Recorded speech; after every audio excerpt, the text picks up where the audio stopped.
I'm Jane Wales, and I want to welcome you to the Global Philanthropy Forum, and welcome those who are watching by live stream as well. If you took advantage of speed networking, you've already learned that the Global Philanthropy Forum is a community. You're now part of that community. We're committed to international causes. We care about results. So thank you for being among us. For those of you who arrived last night, I reminded you that the adjective global used to refer, back when we were founded back in 2001, the adjective global referred to the scope of the giving, whereas now it describes the giver. And so you will find sitting with you philanthropists from Mumbai, from Sao Paulo, from Lagos, I should say, from London, from Paris, and I hope you'll get to know each other. I know that what you'll find is that each person's got a different set of priorities, a set of concerns they want to address, and each has got their own strategy. But what we have in common is a view that inequality is really the compelling moral issue of the day, or since I'm in Washington, I should say, it is the great strategic challenge of the day, because it's that as well. It's both. And, you know, while we've looked around the world, and many of you come from countries that have been experiencing really enviable economic growth, that growth is rarely broad-based. It's rarely inclusive. And in fact, you'll learn from Sean later that inequality is in many ways baked into the structure of the global economy. So turns out markets can't solve all problems, and governments can't solve all problems, and even the most ingenious nonprofits can't solve all problems. It actually takes us all. So we're going to focus on three challenges that require the engagement of the public, private, and charitable sectors. And I think I'd best describe them in terms of three stories. The first is modern-day slavery. It's forced labor. It's human trafficking. And we've all been seeing in the news over the past several days the horror of even thousands of people drowning in the Mediterranean as they try to escape conflict, as they try to escape poverty, as they're seeking a better life. And they're thrice victims, right? They've suffered from poverty, they've suffered from conflict, and now they suffer from the greed of smugglers who take advantage of their situation. Those are the stories that make it into the news. But of course, as you all know, there's silent slavery, slavery that's taking place every day. There's slavery in the supply chain of my favorite supermarket. There's slavery in the supply chain of the electronics industry that allows us to be connected to each other. And there's slavery in the supply chain of the store, the clothing store that my nephews love to frequent. And the fact is that supply chains have become so complicated that it is perfectly possible for a company not to know that there's slavery within it. And so they have turned, these three industries have turned to nonprofits like Verite to ask them to do a supply chain audit, to help them understand if there's forced labor in that supply chain, and to help them ferret it out and shut down the supplier with slaves. And you are supporting those organizations that are doing it. So it's taken us all. The same is true if you look at issues like epidemics, health epidemics. Here we had a situation that in three countries, in Guinea, Sierra Leone, and Liberia, an Ebola outbreak became an epidemic almost overnight. And why was that the case? These were countries that had recently emerged from conflict. They had strong governments that are working to build sustainable institutions, but they did not have the strong health systems that they needed. At the same time, Nigeria had a completely different experience. In Nigeria, the outbreak was able to be contained. Now, what was the difference? The difference was that in Nigeria, the Gates Foundation and Aliko Dangote's foundation had gotten together with Rotary International to build up an effort to eradicate polio from northern Nigeria. In the process, they partnered with UNICEF, they partnered with the Center for Disease Control. They were able to stand up clinics, they were able to train medical personnel, they were able to develop the habits of collaboration among each of these different actors. In essence, they had created a health system for one task that could be then repurposed for yet another. And that's the difference between an epidemic and an outbreak that's contained.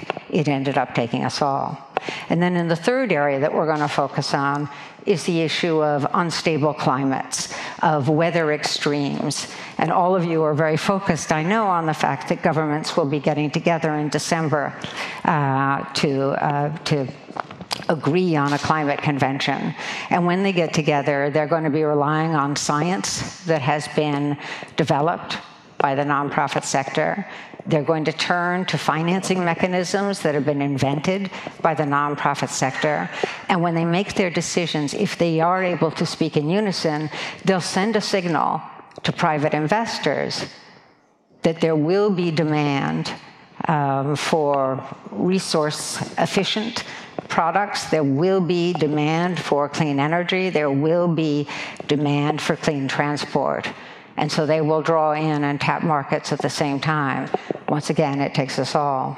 So for the next couple of days, you're going to hear from people who have deep experience with these and other stories that illustrate the point that we can work across sectors to get the hard job done. Let me just make a few announcements, though, before we start.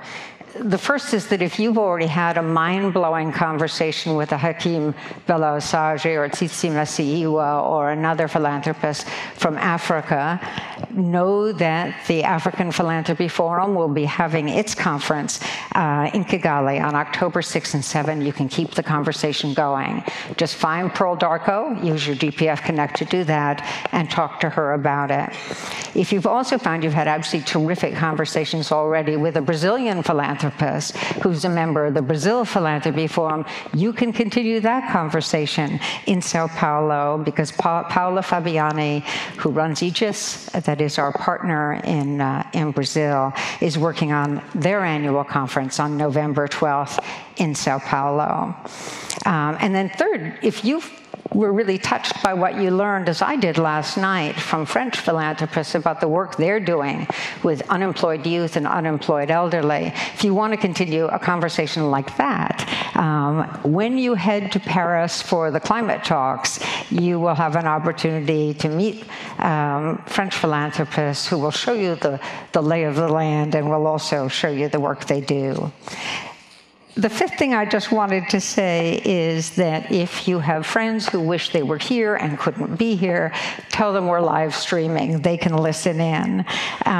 They just need to check out philanthropyforum.org/live to follow what we're doing. If you want to tweet about what you're learning, use hashtag GPF15 and follow us on GPF.org.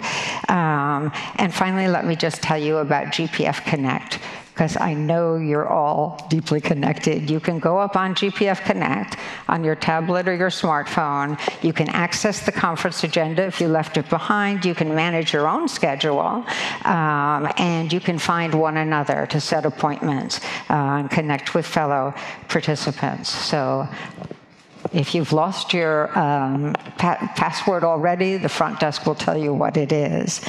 Now, I get to introduce Dr. Jim Kim. Is that right? Is he ready to be introduced? Oh, yes, he is.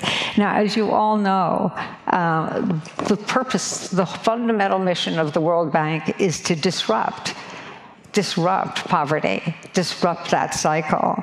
But President Kim was a disruptor long ago. When he was co-founder of Partners of Health with Paul Farmer, who you all know, he became frustrated when the WHO concluded that antiretrovirals were just too expensive to use in the developing world. So he just proved them wrong. And he went out there and they used antiretrovirals in Haiti and elsewhere, and they drove down the price. And the WHO was so impressed, they hired Jim Kim. Now, in early 1990s, in 1993, he challenged the World Bank.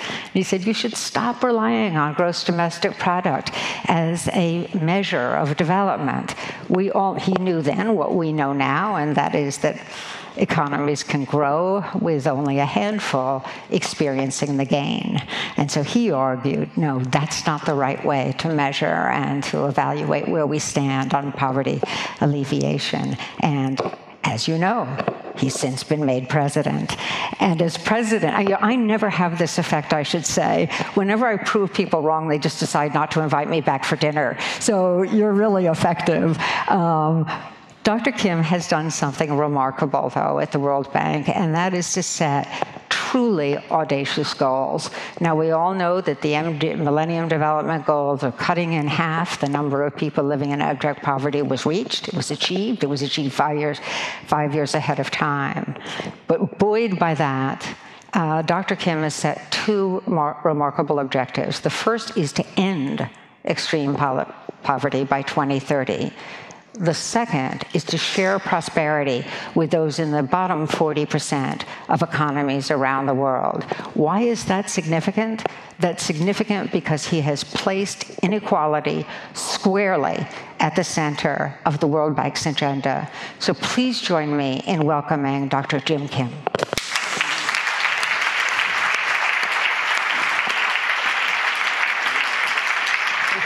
Good to see you. So much. Now, Dr. Kim has had more than a busy week. As you all know, this has been the spring meetings of the World Bank and the IMF for the past week. So we're particularly grateful to you for joining us. Thank you, Jane. It's great to be here. Great to be back with the forum. And finally, I get to be here in person, so it's great. So I wanted to ask you, I mean, given the progress made on poverty alleviation, all the low-hanging fruit has already been plucked.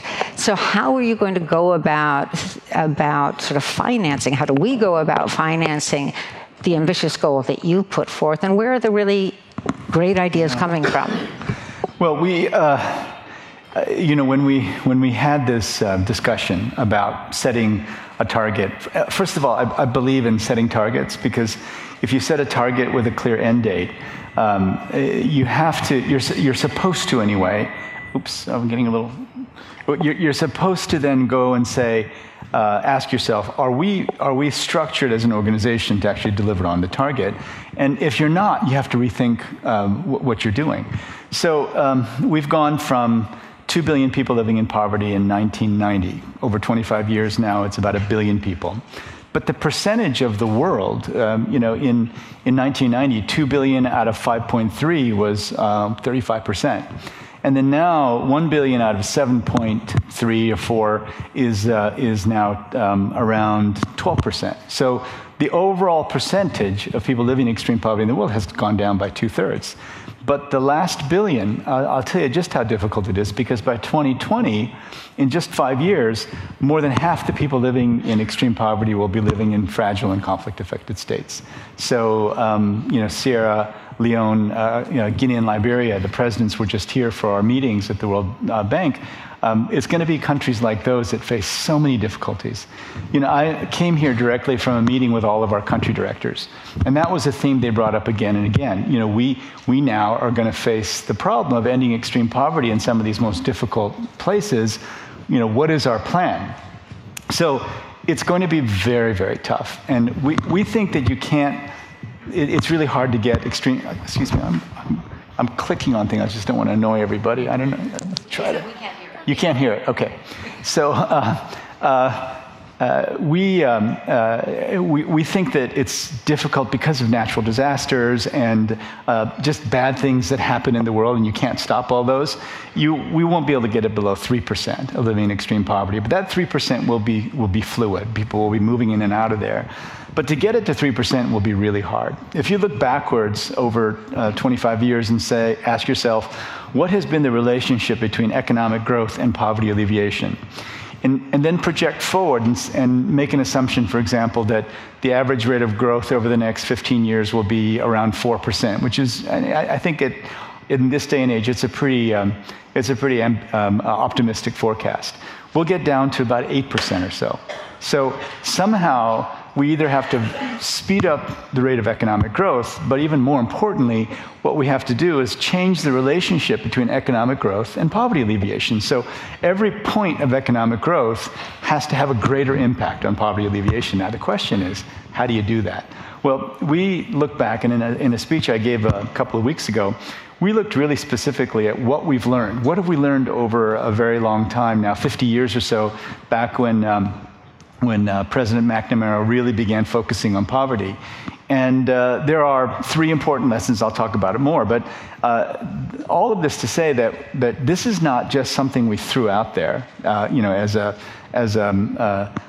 a sort of dream. We have this thing on our wall that says, as you walk in the building, our dream is a world free of poverty. And the first question I asked our team was, so when is this going to stop being a dream, and when are we going to have a plan? Right? So we're now trying to put a plan together. It's very complicated, but it's also a fantastic challenge. We have to have growth. There's no question about it. We have to invest in people. I mean, this is one of the things that's really changed over the last 20 years. And when I was here in Washington, literally protesting the World Bank as part of the 50 Years is Enough movement, we tried to close the bank at its 50th anniversary.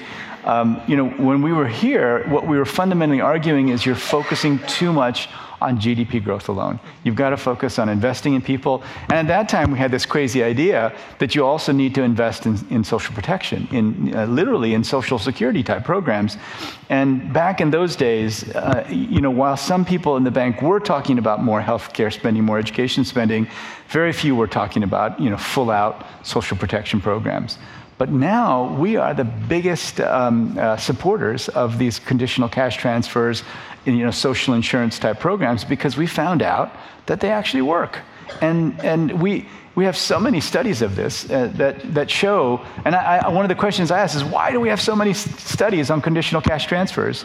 And somebody said, well, first and foremost, it's because they were really unpopular, and people ideologically thought that they would take away the motivation to work. So we actually studied whether social protection programs in poor countries take away the motivation to work. And the answer was overwhelmingly no, that it in fact gets them into formal employment far more often than discouraging them from work. And that this now 3-pronged strategy, grow, invest, insure, we have to get deeper into it. We've got to fill out the details.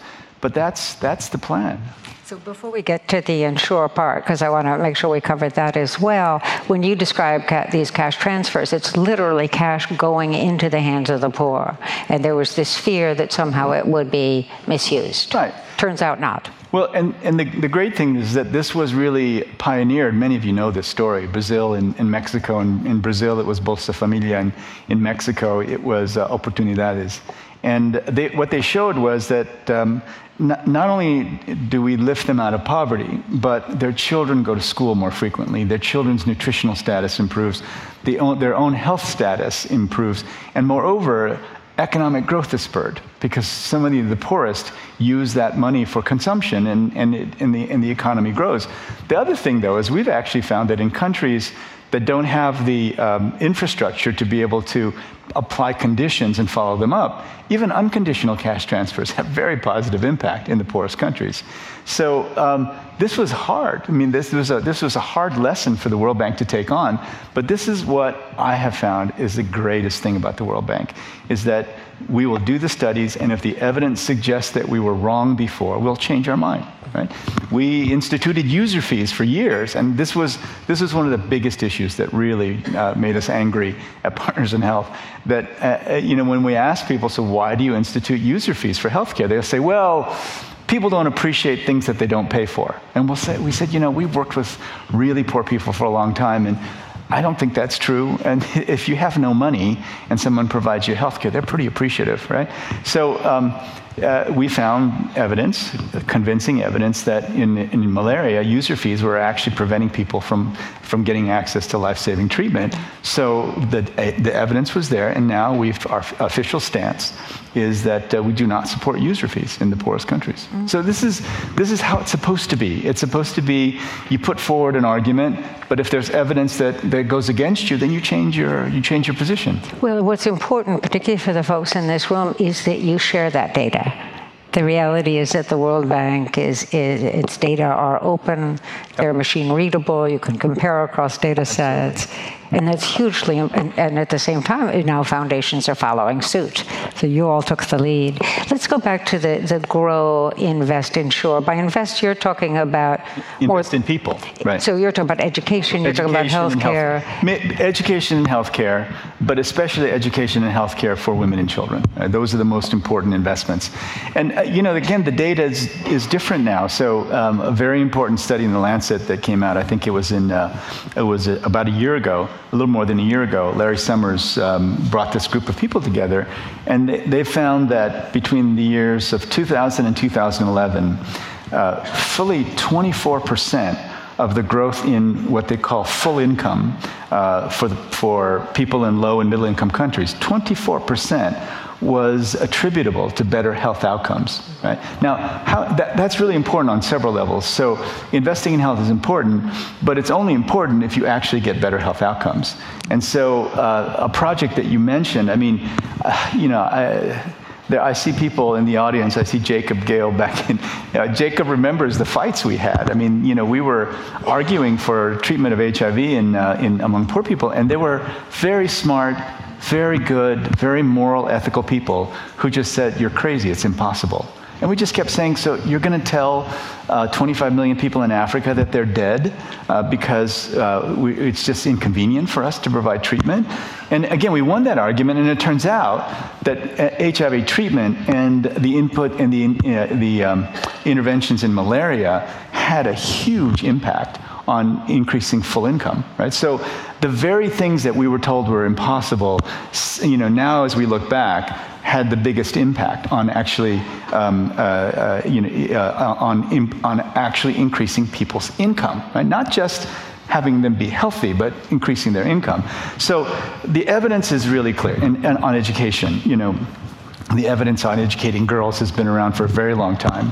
But now, as we're getting better and better at connecting educational attainment at 16 years old with economic growth, now, we can very honestly say, and Angel Gurria and the OECD has done a lot of great work on this, that not only do you have to invest, but you have to get better outcomes. It's not a matter of building school buildings.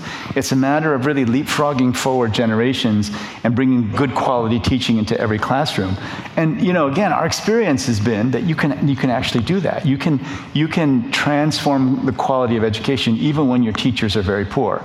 We've seen this with one project that we've invested in, a private sector company called the Bridge Academies, where they're literally bringing Sal Khan into the classrooms in Kenya. They're literally doing that on these little $25 tablet computers.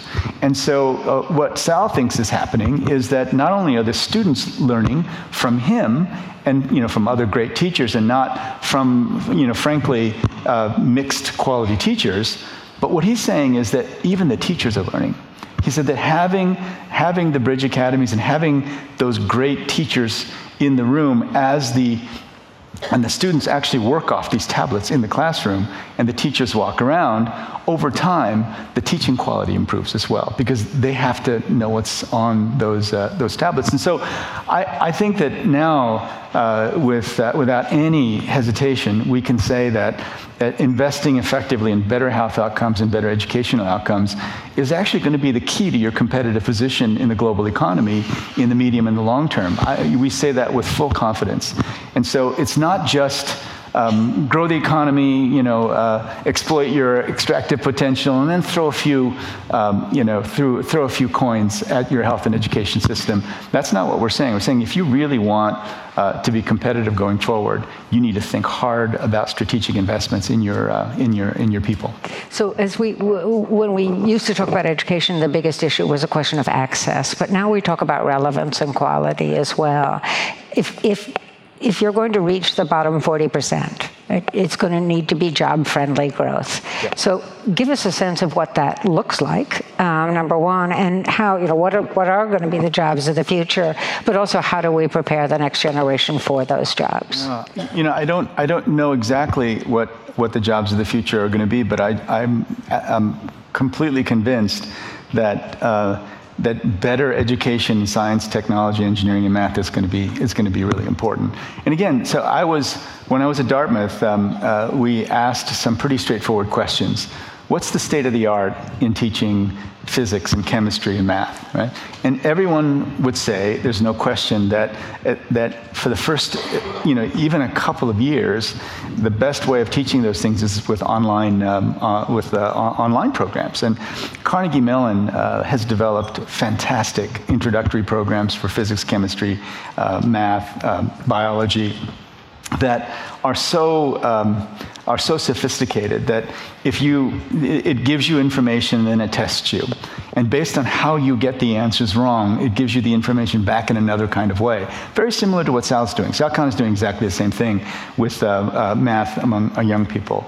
And so there was a physics professor at Harvard who actually did a study of what happens to college students' brains when they hear physics lectures, right? Literally their brains turn off. But guess what? We still lecture in physics, right? And I was asking our own professors, why do we still lecture in physics at Dartmouth? And it's because that's the way we've always done things. And so we're working right now in the Middle East and North Africa region. It's a place where certainly some of the countries have invested a lot more in education, but their PISA scores and their TIM scores are not getting better. And so what we're going to try to do is to have an integrated curriculum. And so my vice president for the region, he's an Egyptian gentleman who's been a leading thinker in economic development for years, is beginning to work with Sal Khan. And we're going to work with Case Western, and we're going to see, not Case Western, Carnegie Mellon, and see if we can actually bring some of these online materials, translate them into Arabic, and see if we can quickly improve the quality of education. Same thing with Latin America. Latin America has been investing a lot more in education, and again, their outcomes have been disappointing. So can we find a way of bringing technology into the classroom so that the outcomes actually get better? Health is, every middle-income country I visit, their healthcare expenditures are looking a lot more like the American model than like, say, the Rwandan model or the Turkish model that focused a lot more on primary care and better health outcomes, as opposed to just more investments in equipment and ability to do procedures. So we have a lot of things I think we can do there as well, so that we reorient investments in healthcare into things like community health workers that have been proven to have a dramatic impact on improving health outcomes. Now, on education, I know Patrick Owoa is here, and he founded Ashesi University in Ghana. And what he would argue is that while STEM is so important, right, that it's also true that the liberal arts are as well, that learning how to learn, right, is a big part of it. So I want to take you to not just the cognitive part of learning, not just literacy and numeracy, but the non-cognitive skills that are required in service industries, for example, that could be growing enormously. So, when I was at Dartmouth, I constantly talked about the importance of the liberal arts, and I believe in it, but just to be honest, I wasn't really sure what I was talking about. Right? What did we really mean by liberal arts? Did it mean appreciation of art? Did it mean this learning how to learn? What does that really mean? And the good news is there have been people who've really studied that.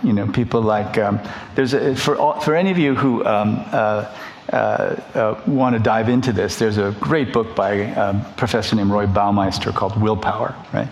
And then there's this research on grit that Angela Duckworth is doing at UPenn. And there's all this great stuff, Dan Ariely I'm blocking but Dan Ariely, who did Predictably Irrational. There's so much really interesting stuff now on how people can not just be successful, but accomplish things by using, an understanding of how the human brain works, right? So in my view now, I don't think there's any magic in taking an art class and all of a sudden then having success in life. It's great to be able to take classes in arts. I think that liberal arts education is one of the most fantastic experiences anyone can have. But the question then is, does everybody have to go to Dartmouth to be successful in life? Well, the answer is they can't. So can we do things in, say, basic job training programs that prepare people, for their goal, which is entering the formal labor market? And the answer is yes.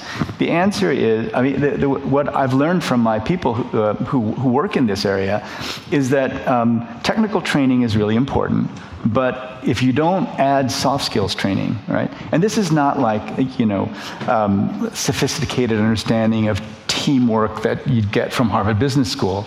It's very basic things like showing up for work on time, how to write basic reports, how to work, in the context of a team, and not, but really very basic kind of soft skills training.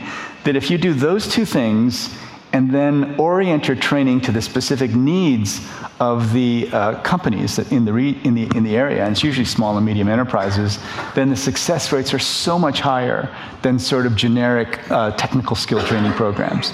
So this is now, we know this. And so part of it is trying to inculcate people with an understanding of the importance of things like willpower, grit, other kinds of things that kids, for example, in Korea, their school is so difficult that almost every young Korean person comes out of there with, at the very least, an ability to discipline themselves and get work done, right? And grit production is something I'm really talking to the Koreans about, because they go to school from 7 in the morning till 11 at night, and the only reason they stop at 11 at night is because it's illegal to study past 11 at night in these private institutions. So you can go home and study, but you can't take a class after 11, and the police have to walk around the area to make sure that these after-school institutes are not continuing to operate after 11. So the students hate the system, right? But it's sort of one, because everyone else is doing it, everyone else does it. And if nothing else, we know that this system is producing a lot of grit in young people, right? It's also producing a lot of suicide, unfortunately, which is the other side of it. So we've got to figure out a way to moderate it, but building into your educational process and understanding the importance of willpower, grit, discipline is really critical. I mean, Roy Baumeister argues that there hasn't been much ability to change IQ, and IQ is more or less evenly distributed throughout the world. But what you can really change, and what has a huge impact on educational outcomes, is teaching that other stuff, teaching the soft skills. So that's in the school, and it turns out teaching it in job training programs is also really important. So we're going to do that, and we've actually started a new collaboration with Don Ariely to figure out if all the research that they've done on how people's minds work, how people think socially, of how people use mental models, if we can use that to somehow change very quickly the development outcomes. So it's been a lot of fun. Now, getting out of poverty is one thing. Staying out of poverty is yet another, right? And there are shocks, violent conflict, weather extremes, pandemics. There are shocks that can throw whole societies, not only individuals and families, but whole societies back into poverty. I think you coined the phrase frictional poverty. So talk a little bit about climate. You're hoping that countries will grow, will prosper, will share that prosperity, but at the same time, that growth should be green growth. What does that look like? Say that again. What does green growth look like? Climate, okay, right. So there are lots of different aspects of it. I mean, the one question is, can we uncouple growth from greater greenhouse gas emissions? And the answer, generally speaking now, is for the first time, yes. Because economic growth has continued, but greenhouse gas emissions overall have trailed off. There are countries that have done it. I mean, we just heard this morning that Brazil has reached their 2020 target in terms of reducing greenhouse gas emissions already by 2015. Germany, well, certainly before they stopped all their nuclear power, but even now, they really have been successful in uncoupling their growth from greenhouse gas emissions. So we know it's possible. The most important thing, and for all of you, I hope you're working on this. I think the most important thing to come out of the COP21 in Paris is we've got to have an agreement on carbon pricing. Because right now, there's just not enough incentive to put lots of resources into finding better ways of providing energy, for example, without putting more carbon into the air. So if we have an agreement on carbon pricing, my own sense is that the speed of research on low carbon technologies is going to really take off. And it's already a little bit there, but it's not taken off yet. And so many private sector companies, even the largest emitters of carbon dioxide, are asking us to just please put a price on carbon, because the uncertainty is hurting us more than just having a price on carbon. So GDF Suez, the third largest carbon emitter in the world, was at our meeting in the spring meetings arguing for progress on a price on carbon. So the private sector is remarkably on board to do that. And so if we can get that price on carbon, then we can, I think that will be really important. There are other things we can do. Like, for example, one of the dumbest things that exists in the world right now are fuel subsidies. So fuel subsidies, there are different estimates, but just pure fuel subsidies, about $500 billion a year. IMF says you put everything together, the indirect subsidies, it's over $1 trillion. And we've done a study with the IMF. IMF led it, but it looked specifically at who benefits from fuel subsidies. And we found that in developing countries, the top 20% receive 6 times the benefit as the bottom 20% of fuel subsidies. So fuel subsidies essentially are a regressive tax. So we're right now, with low fuel prices, is the right time to get rid of fuel subsidies. Indonesia has moved, India has moved. And if they do, that'll also be another big way of uncoupling development and growth from carbon emissions. There's plenty of ways to do it. It's just a matter of, we've got to get to an agreement in Paris. But sometimes good policy is bad politics. I mean, Nigeria sought to remove its fuel subsidies and paid for it in the polls. So the question is, where do you get that political will from and the political rewards? Well, one of the things I'd love to see is I would love to see some sort of global agreement and targets for removing fuel subsidies. Because can we provide some political cover for politicians? I mean, what if we agreed that everyone would reduce their fuel subsidies by a couple of percentage points or whatever? I mean, we'll come up with some number, yep. And if we all made that agreement, then politicians could argue that hey, look, there's pressure coming at us. Oh, and by the way, here's how we can protect the poorest. And provide them direct subsidies, but then remove the subsidies for the top 20% who are getting most of the benefit. We have to find a political path forward. Now, another source of frictional poverty, of course, is violent conflict. And right. You and Ban Ki-moon both traveled to Congo, to the DRC, where there's been this ongoing conflict that has been so difficult. Tell us what you see as the opportunities for Central Africa and the real challenges they face as they try to eliminate poverty themselves. Well, this just basic fact that by 2020, 50% of people living in extreme poverty will live in fragile and conflict-affected states. We're going through now a complete rethink of how we deal in situations of fragility and conflict. First of all, in terms of conflict, one of the things that we've been working on is that the vast majority of violence in the world is interpersonal violence. It's interpersonal violence. It's mostly directed against women. So we're really looking at good examples of how that kind of interpersonal violence has been reduced. And you know, the mayor of Cali, Colombia, who's in his second round, is a public health physician and epidemiologist.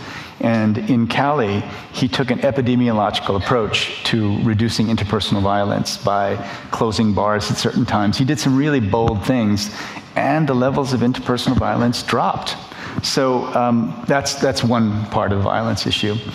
In terms of conflict, I think there are lots of situations where we know that poor education, lack of jobs, lack of opportunity is feeding into violence. That if you've got no other choice, and the armed rebels or the extremist groups are the only ones who will actually feed you and pay you, the attraction is very high.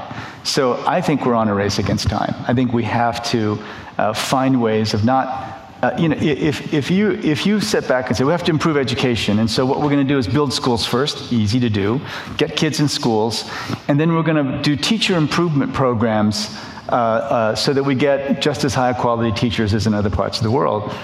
Boy, that's a 30-year process, something like that. So can we then, by using technology, improve the quality of education really quickly? And then with investments in the private sector, for example, can we create the small and medium enterprises that are often the largest job creators? Can we do that quickly? So that's the question we're asking. Now, the reason we're linking to the UN is because what we found when the Secretary General and I traveled together, we found that it really is beneficial for both of us, because I actually get to sit in on conversations that I never would sit in on otherwise. He sits with foreign ministers and they talk about peace agreements. And then he sits with me with finance ministers and the development community, and he gets to hear that kind of a conversation. So the very close working relationship, we've been able to link peace agreements with large promises of regional development assistance. And although we don't literally condition one on the other, it's very clear that we feel that respect of a peace agreement. We did an 11-party agreement when we were in the Great Lakes region, is the way that you will unlock these regional development funds. There's no easy answer. We're scratching our heads on so many different places where there's conflict. Aggressiveness on higher quality education, and then really trying to make these difficult investments in small and medium enterprises to try to boost job growth is at the top of our agenda, but we're looking for better ideas, and maybe some people in the audience have them. Yeah. And the International Finance Corporation, the IFC, within the bank is focused on these kinds of investments. Very much so, but it's difficult. It's really difficult. And is Congo, am I right that Congo has got real potential for hydroelectric power, that's one of the things you're looking at? Yeah, I mean, this is part of the difficulty of this job. So in the developed world, 60% of all hydroelectric power sources are exploited. 60%. In Africa, it's less than 1%. And so, in the Democratic Republic of the Congo, there's a project called INGA that could potentially provide up to 40 gigawatts of installed capacity. And when we say installed capacity, it's base load, right? So a lot of people say, well, you don't need hydroelectric power because you can do it with solar and wind. Well, not yet, right? So, and because it's intermittent power. And so there's not yet been a single country in the world ever that's developed on the basis of intermittent power, so we need to provide base load. Now, the Inga Dam at 40 gigawatts would increase the overall amount of energy in sub-Saharan Africa by 50%. All of sub-Saharan Africa has 80 gigawatts right now, which is less than Belgium, less than Spain. right? So you go from 80 to 120. The Chinese can build transmission lines at an additional cost of around 2 cents a kilowatt hour. The price of hydroelectric power over time can be about 5 cents a kilowatt hour. But we have trouble because hydroelectric power, especially dams of this size, are very disruptive. I mean, and they lead to resettlement. Now, let me just point out that every time that the 60% of dams, the 60% of the hydroelectric power that's already been established in the developed world, every time we built those dams, there was disruption. Every time we built those dams, there was resettlement, there was claiming of land. And so we're now saying that hydroelectric power, the difference between hydroelectric power at 40 gigawatts and the equivalent in coal-fired power, which Africa will do if we don't do the hydroelectric power, is about 8 billion tons of carbon a year. Right? So this is the hard part of it, because I don't want to disrupt fish varieties. I don't want to, resettle people. It's not something I want to do. But development is always messy. You got to look at it and say, so what then do we do? Do we sit back and say, well, at least our hands are clean, and then Africa goes forward and does coal? Or do we try to move forward and find a way that we can do a big hydroelectric project in the DR Congo while being as careful as we can to do it in a responsible way? This is why development is so messy. The resettlement issue is a huge issue. We have to be so careful. We have to really respect the rights of the people who are resettled. But we just have to remember that all of you came in on airports and on trains and in roads that used eminent domain to reclaim the land and move people in every one of the developed countries, right? So it's going to happen in developing countries. The question is, how can we find a way forward that's the most humane and that really does help lift people out of poverty? So I'm going to turn for questions. So let me just ask you a couple of last questions while people are thinking of theirs. You mentioned China. Are we doing all that we need to do and should do to engage China in global governance when it comes to economic development? Well, we certainly are at the World Bank Group. There's no question. We're, just to give you some basic data that people are surprised by, I have a very close relationship with China, and China increased its donation to IDA. We have a special fund, a no-interest concessional loan window for the poorest countries, and we need donations every 3 years. So the country that increased its donation the most on this last round was China. Right? They went from about $50 million to $300 million direct donation, and then they gave us a $1 billion concessional loan. So they increased by far the most of any donor. And over the next 3 years, China is going to increase their borrowing from us dramatically. So we're very engaged with China, and they have $3.7 trillion in reserves. They have a national development bank that has $2 trillion in reserves, and they want to play a major role in the development of Asia. They've got the Silk Road project. I mean, what they're doing, I think, is 100% predictable. Right? They're a major economy. They want to have a big impact on the entire region and on the world. And so all of their recent activity, I think, should not have come as a surprise to anybody. I know that many of the Americans in the room are kind of worried about the fate of the trade agreement, the TTP in Asia. They're worried that President Obama supported giving a much larger voice to China in the IMF, and that's been blocked in Congress, that there are even some risks about funding of our Exim Bank. In other words, they're worried that, in fact, we're sending, let's just say, an inconsistent signal. So by we, I mean not the bank, but the U.S. And is there, in your view, a price to be paid? Well, let me just put it this way.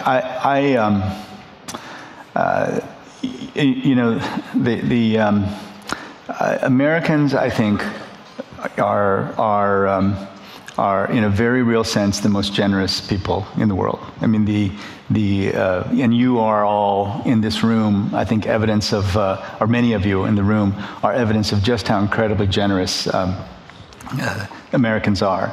But there is a whole other conversation going on right now, which is if you're really interested in ending extreme poverty, what do you have to do to supply what these countries need to actually get there? I'll just give you one very interesting thing that happened at the spring meetings. On Saturday, we had our development committee, and the topic was financing for development. And the most striking thing in that room, and it was remarked upon by everybody, was that that regardless of the economic status of a particular country, the one thing everyone agreed on is that they really wanted help in improving domestic resource mobilization. The poorest countries kept saying, we need help. We're below 15% of GDP in terms of our tax base. We want help because we want to control our own destiny. We don't want everything to be based on conditionality coming from donors. We want to get things under control. And they know that by doing some basic things, I mean, another thing they talked about was stopping what they called illicit flows, which means not necessarily illegal arrangements, but arrangements in which powerful companies pay no taxes in the countries where they're extracting, wealth, for example. So I think that one of the things that we have to wake up to is that because of smartphones, everybody in the world knows how everyone else lives, and the desire to share in that life is now universal. And so, it's not about charity anymore. It's really about, so what role are you going to play in helping these countries and these poor people reach their aspirations? And, China is saying they want energy, they want roads, they want airports, and, we're going to be involved in building them all over the world. And I think that's a huge part of what we mean by ending extreme poverty. Ending extreme poverty is not, let me put it this way. Ending extreme poverty, it's great that we had a concert on the mall with 300,000 people and the kids want to open up their piggy banks and send money. That's fine. But at the end of the day, what you need is energy and roads and airports and quality education and quality health care. And these things are going to require a tremendous amount of capital. They're going to be disruptive. They're going to be difficult, just as those things were when we built them here. And that's the game now. And so I would hope that the generous American people and the generous American politicians will embrace that reality and assess from the ground up what our overall role is going to be. As myself, I'm now speaking as an American citizen. Now we have a question down here. We just need a microphone from Ashley, and there's one over here. So let's. Thank you very much. Wait for the mic. Thanks. Thank you very much. Really inspiring. So my question is about soft skills training. Empathy is also a key value, key skill that is so necessary for the 21st century. And when I say empathy, is stepping into somebody else's shoes and observing them and understanding where their feelings, their values are, and then acting appropriately. So how is the World Bank programs, are they focusing on teaching empathy?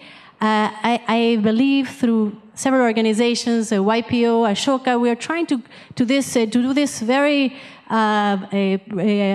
movement in creating empathy taught to children that are in kindergarten to 12th grade. Do you have any thoughts? Yeah, I mean, I've seen some really, I think, striking and encouraging data from those experiments.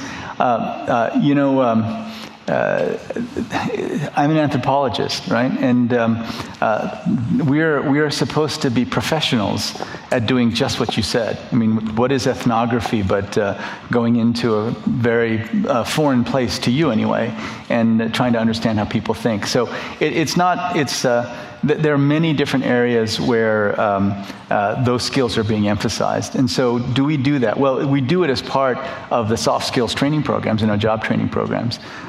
How we actually do it, I don't know the details. But I think it's really, really critically important. You know, when I was at Dartmouth, one of the things that the Tuck School of Business does, and they were known throughout the corporate world of graduating graduating people who were great at teamwork. But the reason is because the minute you step into Tuck School of Business at Dartmouth, you have your first team exercise, and every team has a team doctor who's a second-year student who does direct critiques of how the team is working. And over a 2-year period, you have 25 different team experiences, because the understanding is that having that empathy and being able to work with others and understanding their perspective and then still making a path forward is not an easy thing to learn. So I think you can teach it, and the people who do get those lessons, I think they do better in informal work. This next question. Jim, Hi, Sonia. Good to see you. Jim, we really admire your commitment to inclusive growth and to ensuring that the benefits of growth accrue equitably to populations, and to peace and to conflict prevention, and to reiterating the importance of investments in health and education. But don't you think that the determinants of the failure on part of governments to achieve these outcomes lie in poor governance and in issues such as state capture by the elite and lack of accountability and transparency in governments? What is the World Bank's plan to address these issues? Because they could have a more lasting systemic knock-on effect on all the areas that are responsible for these outcomes. And while you're holding, if you'd bring the microphone back to Mirza as well. Questions? Yeah, we can do a couple of questions. Actually, I'm going to let you go ahead because it's taking time to get to the mic. Yeah. Okay, Mirza. Mirza Johani from the Aga Khan Foundation. Thank you very much for a very engaging conversation. And you mentioned subsidies several times, and I must confess that I might have been an economist in DFID giving advice against giving things away freely. And I think that you've highlighted something that we've all been enlightened about more recently. But when it comes to the area of job creation, we suddenly have amnesia about subsidy. And I think that therein lies something quite transformative if we can figure out how do you subsidize job creation without undermining the business model itself? Because that, I think, ultimately giving people a job is much more dignified than giving them a handout. So I would really like to know if the bank is looking at these areas of subsidizing job creation. And then we'll just have one over here. And maybe I'll just sort of throw in the issue that Larry Summers has been all over the airwaves arguing that countries, including our own, should be investing in infrastructure and putting people to work in the process. So let's take the third question and give you a chance. So we hope that some of the solutions to development can come through social entrepreneurs. So my question comes back directly then, how is the World Bank working with philanthropy, impact investing, helping social entrepreneurs? I know a few years ago, IFC had a group that did that. So just to bring the multilateral aid closer to philanthropy. Yep. So Sonia, the governance is a huge issue, and it's different in different places. I mean, there are some extremely poor countries where just quite straightforwardly the top 15,000 richest people are exempted from paying taxes. And so, you know, the way we're approaching is we're trying to be as specific as possible. So how important is it for governments to expand their tax base? Very important, right? And so we are working on governments in terms of expanding their tax base. But we know that the quality of institutions is really critical. So there are a whole bunch of things that we're doing. Everything from starting presidential delivery units where you know, we help prime ministers and presidents actually track much more carefully how they're doing on their most important outcomes. But this is a tough one because we have to now take the next step. From stepping back and saying there's poor governance here, we have to take the step forward and say, so then how do you improve that? You know, how do you improve institutions? There are a lot of ideas. One of them has been to improve sort of South-South collaboration around institutions.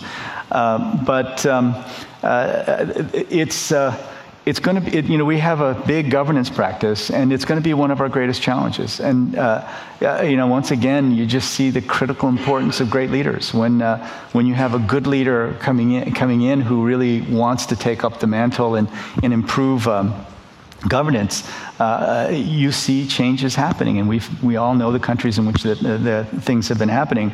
I mean, not only does good leadership improve governance, but if you have strong leaders who make bold moves, then the capital markets respond pretty quickly. I mean, you look, two really strong examples right now are India and Mexico, where leaders came in and did a lot of really unexpected things. I mean, Sonia, you know the region, but boy, Prime Minister Modi got the goods and services tax passed, and I met him for the first time in July, and I said, how are you going to tackle? We've been talking about this for decades. How are you going to tackle this? And he says, give me a few months. He did it, right? And bond spreads are going down. I think that he's going to have less of a problem with capital flight, when American interest rates, U.S. interest rates go up. Mexico, the Conservative Party tackling the telecom industry and the gas. I mean, this is really what we know, and what we hope to be able to communicate is that if you do the right things as a leader, and if you improve your institutions, so many good things are going to happen, you can get reelected, right? So. And we just have to make sure that the connection between the re-election and the reform is clear enough, and that's partly what I think, can do. Right? Job creation.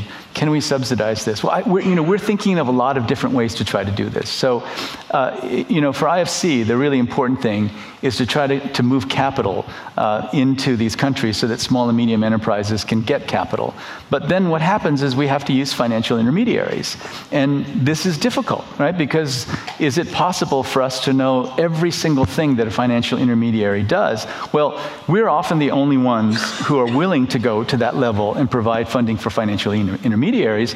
But then, our critics, and rightfully so, are saying, do you know everything that everyone's doing? And the answer is, well, we try, but we really can't, right? So what do we do? Well, we're going to try to continue to provide funding to financial intermediaries, because we can't. If you can think of another way of getting capital down to the small and medium enterprise, let me know. I'd be thrilled to find that out. But it's just difficult because we cannot process that many transactions, at $5,000. You just can't do it. But here's one idea, and that I hope we can take up. What did Ebola teach us? It taught us that we're completely unprepared for the next pandemic. If we had a 1918 style, can I continue, or is she saying stop, please? Right? She's talking to me. Okay, so let me finish this. We've learned that if something like the 1918 flu pandemic that killed 25 million people in 25 weeks at a time when there was very little air travel, right?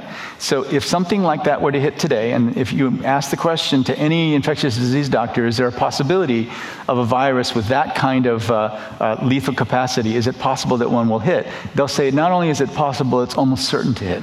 Right? So, the countries that are unprepared will be the accelerators of the pandemic. So we now have to build health systems everywhere. Right? Now, again, the evidence is overwhelming that community health workers have a positive impact. So what if we thought of community health workers as not just people who improve outcomes, but people who are part of the outbreak alert and response network? One of the big problems in Ebola was that when President Condé said, change your behavior, nobody trusted him. But if he had 12,000 health workers everywhere who could translate that message in local terms, we would have had a much better response. So they're part of the outbreak alert and response. But what if we bring our jobs training people in and not only give them technical skills, but give them soft skills, so that this is a first step in them joining the formal labor market? That's the proposal we're putting on the table, right? So you give them those soft skills as well, along with the technical skills, and then what we'd love to see is the emerging small and medium enterprises begin to poach employees from the health worker pool. And if we can turn it into a job training program in addition to a health worker program, then you don't necessarily add to the wage bill because you can count it as a training program, right? So these are the kind of things that I think we have to think about, right? And can we do this also for the social protection program? So, find ways of getting people engaged in critical projects for the general good, but then also change it into a job training program so that they are ready to tackle these new jobs. Now, yes, we invest a lot in social entrepreneurs. We continue to. The Bridge Academy, the educational project I told you about that I'm really excited about, is a typical kind of a program where these were social entrepreneurs, and they now have 100,000 students in Kenya and 2 other countries.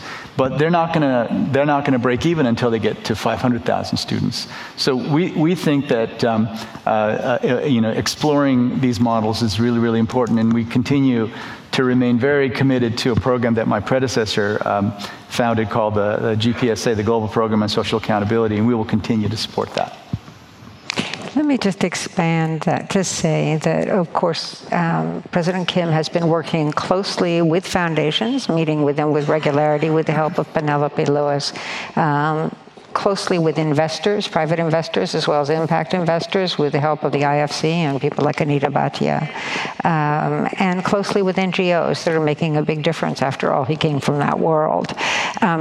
So let me just close by saying this is an agenda that's no longer about billions of dollars. President Kim will tell you it's about trillions of dollars. So the issue is not only how to mobilize public dollars, but how to mobilize philanthropic dollars and private investment dollars to achieve the extraordinary, incredibly ambitious goals that he's put forth, but which we all support. So you get the last word. So, one of the things that we're all saying now is that, so financing for development, I want to give you a sense of where the discussion is. So financing for development, we're saying it needs trillions of dollars. Where's it going to come from? Better domestic resource mobilization? What if we try to get everybody over 15%? What if we set a target there that everyone will increase their domestic resource mobilization by 1%, right? So that's going to be important. Stopping illicit flows I talked about, unfair agreements, movement of capital outside of Africa in ways that are deemed illicit. But then if you look at the grant area, not only ODA, but philanthropic dollars, what we all have to do now is to say, those are such critically important dollars. These grant dollars are limited, and so we have to make sure that every dollar of grant-based aid is leveraged in every possible way. So it means that we have to talk to each other more. We have to find ways for leveraging the money that you give us. We have something called the Global Financing Facility for Maternal and Child Health. And the reason Stephen Harper and the Norwegians and others decided to put money into that fund is we told them, for every dollar they give us, we will leverage it 5 times with IDA dollars. And we've been able to do that. So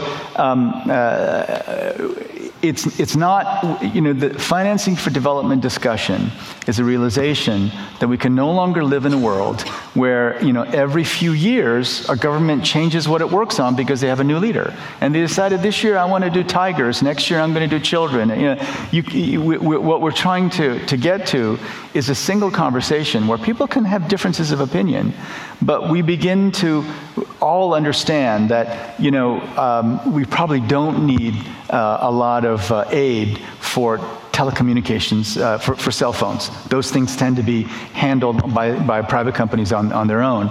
And that if we are better at domestic resource mobilization, removing fossil fuel subsidies, for example, those may be best used on continuing expenses like healthcare and education or social protection programs.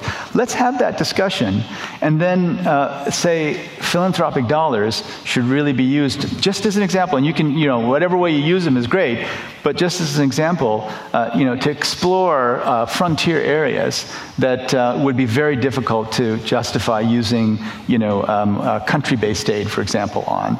And then let's try to identify those things together. So, in 15 years, I hope that we're living in a different kind of world where greenhouse gas emissions are lower, where we're down to 3% extreme poverty. But I can tell you it won't happen unless your world and my world of the multilaterals has a very different set of conversations over the next few years. So thank you very much for starting that conversation.